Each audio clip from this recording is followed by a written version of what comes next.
Block Blast strategy. So here's how you play. You want to open up the application, and here we will just go into the classic mode. So from the classic mode here, you want to keep refreshing until you get one vertical block like that. Now what we're going to do is place this block in the bottom right corner like so.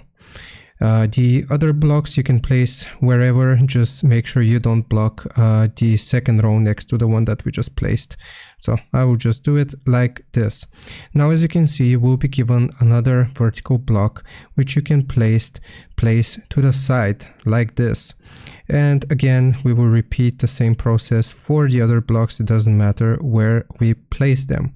And now you will keep on receiving these vertical blocks, and you can just fill out the slots like so. So I'll just paste this here and this here, and as you can see, it keeps on giving me these vertical blocks, and I can fill out the rest of these slots. So just like that, as you can see, it gave me 3, and now it gave me 4, and I can just do that.